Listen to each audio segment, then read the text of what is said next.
Hello बच्चों, आज हम कक्षा 5 की हिंदी पुस्तिका ज्ञान सागर का 16वां अध्याय पढ़ेंगे। धान का महत्व। यूँ तो ये पाठ आपको बस पढ़ने के लिए है, बट इसमें जो है ना बहुत सारी ऐसी बातें हैं जो आपके नॉलेज के लिए ज़रूरी भी है। जैसे इस पाठ में जो है धान, जो चावल आप खाते हो ना, उसके बारे में सारा कुछ बताया गया है कि उसका क्या क्या नाम है। बहुत सारे इसमें पर्यायवाची शब्द भी नाम है धान के। फिर उनका क्या क्या उपयोगिता है, वो कहाँ से आया और कैसे इसका पूरे देश में ये फैला। इस उपजाऊ फल का, उपजाऊ अनाज जो है, इसका कैसे पूरे देश में उपयोग किया जाता है, इन सब के बारे में इस पाठ में हम पढ़ेंगे। तो शुरू करते हैं। आप पहेलियाँ तो बूझते ही होंगे, तो कीजिए जरा कोशिश। इसके बिना न होए दिवाली, इसके बिना न होए पूजा, बुनकर खिले उबलकर निखरे, है दुनिया में न कोई दूजा, में कोई दूजा। तो इसमें एक एक लाइन जो है ना, आप समझ के पढ़ोगे तो इसमें हर बात जो है वो चावल के बारे में, जो धान जो फसल है उसके बारे में बताया गया है। जैसे इसके बिना ना होए दिवाली, दिवाली में जो आप पूजा करते हो तो जो खोई जिसको बोलते हैं, चावल का जो फ्राई भुजा हुआ जो चावल रहता है वो रहता है, तो उसका पूजा किया जाता है दिवाली में। ठीक है। उसके बाद इसके बिना ना होए पूजा, किसी भी पूजा की जब शुरुआत होती है इसमें चावल, अक्षत का जो प्रयोग होता है, चावल वो चावल ही है, धान की फसल से ही आता है। और अक्षत पूजा का मेन है। भुनकर खिले उबलकर निखरे, भुनकर मतलब चावल को यदि उसको भूजा जाता है तो वो फूल जाता है ना। और यदि उसको उबाल दिया जाता है तो चावल, जिसको आप फ्राइड राइस भी या फिर भात जिसको कहते हो, ये सब हो गया। है दुनिया में ना कोई दूजा, इसके जैसा दूसरा कोई भी अनाज नहीं है। ये ऐसा अनाज है जिसको हर तरह से उपयोग किया जाता है, उबाल कर, भून कर, फ्राई करके, फिर हर एक तरह से। जैसे आप जो ये चूड़ा खाते हो, चूड़ा भी आपको धान के फसल से ही बनाया जाता है। तो एक फसल के इतने सारे उपयोग हैं कि आप आश्चर्य में पड़ जाओगे। और शायद ही ऐसा कोई अनाज है जिसका इतनी तरह से उपयोग किया जाता है। तो आगे शुरू करते हैं। जी हाँ, ठीक पहचाना आपने। धान, चावल, अक्षत, तंदूल, किसी भी नाम से पुकारिए, ये सब क्या है? धान के जो हैं वो पर्यायवाची शब्द हैं। जब तक बतासों के साथ खिली, न तो हो दीपावली कैसी, पूजा की अक्षत यानी चावल के दाने और रोली का लाल रंग, न हो तो पूजा बेरंग। पूजा में आप जानती हो अक्षत, रोली, चावल, मैंने जो टीका लगाने के लिए सिंदूर का प्रयोग होता है, फिर चावल टीका लगाने के लिए, मतलब सबसे बड़ा महत्व है पूजे में भी। आज झोपड़ी से लेकर आलीशान होटलों तक इस जगह दुनिया में धान की मांग है। एशिया के 200 करोड़ से ज़्यादा लोग की जान है धान। इधर अफ्रीका और लैटिन अमेरिका में भी करोड़ों लोग चावल खाते हैं। पृथ्वी का हर तीसरा प्राणी किसी न किसी रूप में रोज चावल खाता है। 100 करोड़ से ज़्यादा लोग धान की खेती ही अपना पेट पालते हैं। समस्त विश्व में 100 से ज़्यादा देशों में धान की खेती की जाती है। मतलब अलग अलग हर देश में इस फसल को उगाया जाता है और अलग अलग तरीके से इसका उपयोग किया जाता है। जैसे चावल यदि उबाल लो तो चावल बन के भात बन गया। इसको फ्राइड राइस कर लो, यदि फ्राई करके और इसको वेजिटेबल्स के साथ बना लो तो ये आपका पुलाव हो गया। तो मतलब हर तरह से देखो तो आपका इस उपयोग होता है। बड़े बड़े होटल में भी कितने सारे फ्राइड राइस ये सब मिलते हैं। हर घरों में भी इसका उपयोग किया जाता है। चावल पर डेली लाइफ का हम लोग का रोज का भोजन में आता है ये। जैसे रोटी आप खाते हो वैसे ही चावल भी खाते हो।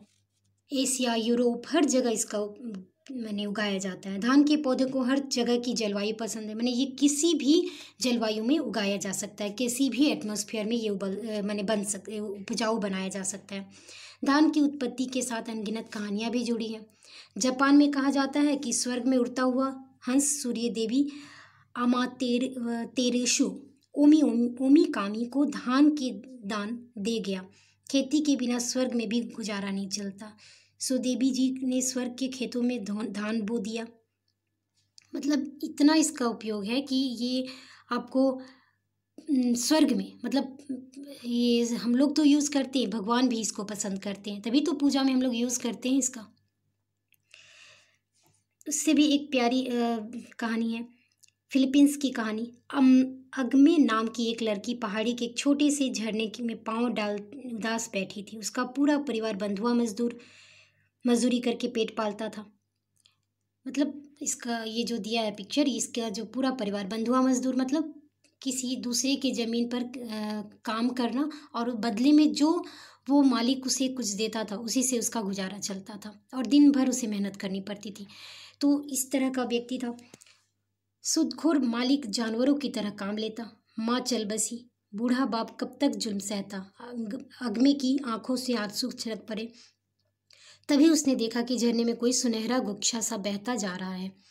अंजूरी में भरा और चमकदार सुनहरे दाने थे। अगमे ने उन दानों को वहीं झरने के पास की गीली मिट्टी में दबा दिया।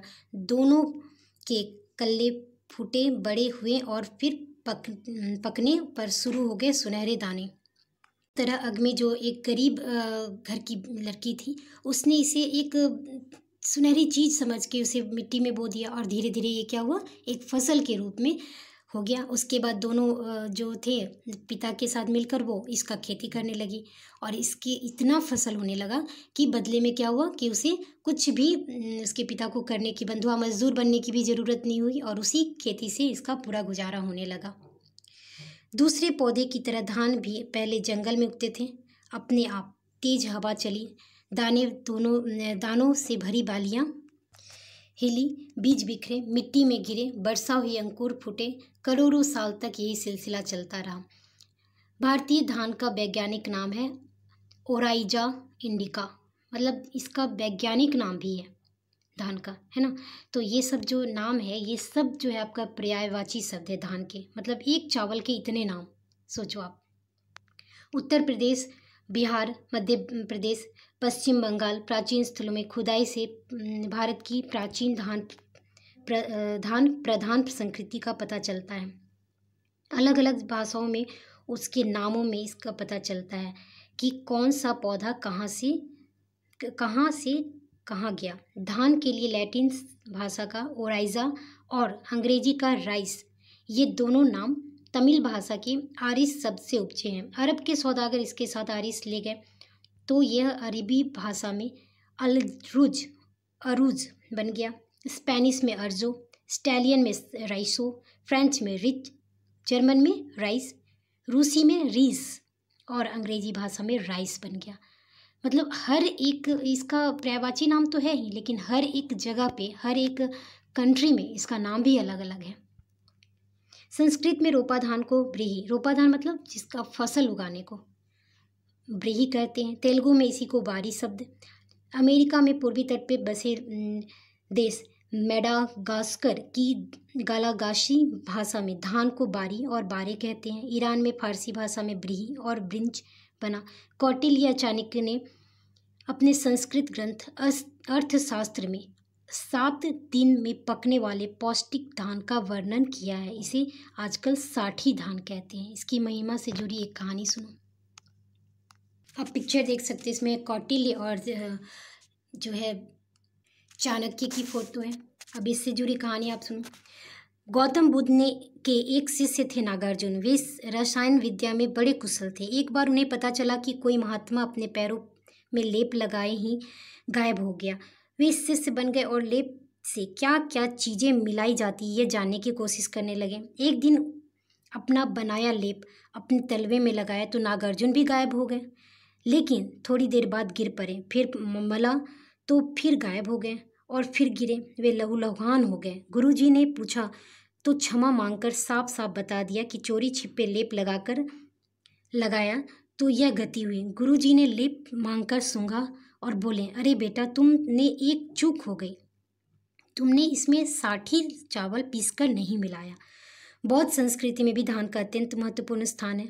गौतम बुद्ध के पिता का नाम सुधोधन यानी कि शुद्ध चावल कहते हैं के बट वृक्ष के नीचे तप में लीन गौतम बुद्ध ने एक वन कन्या सुजाता के हाथ से खीर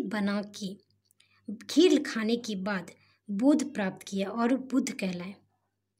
बुद्ध धर्म के साथ धान की कृषि भारत के पड़ोसी देशों वर्मा, इंडोनेशिया, थाईलैंड, चीन, जापान और कोरिया तक फैली। धान भारत का ही देन है। आप देख सकते हो कितने इसकी उपयोगिता है। लेप लगाया गया, मैंने पुराने ज़माने में इसे एक दवा के रूप में, औषधि के रूप में इसका उपयोग किया जाता था। और इसे एक मतलब ये जो आपको एक गायब होने वाला लेप भी बनाया गया। ये सारी चीज़ें एक चावल से होती है। तो आप सोच सकते हो कितना ही हम लोग के लिए महत्वपूर्ण है ये धान का फसल और ये चावल। तो बच्चों, इस पार्ट का हमारा एक्सप्लेनेशन समाप्त होता है। Thanks for watching. वीडियो अगर अच्छा लगा तो लाइक करें, शेयर करें और सब्सक्राइब करें। धन्यवाद।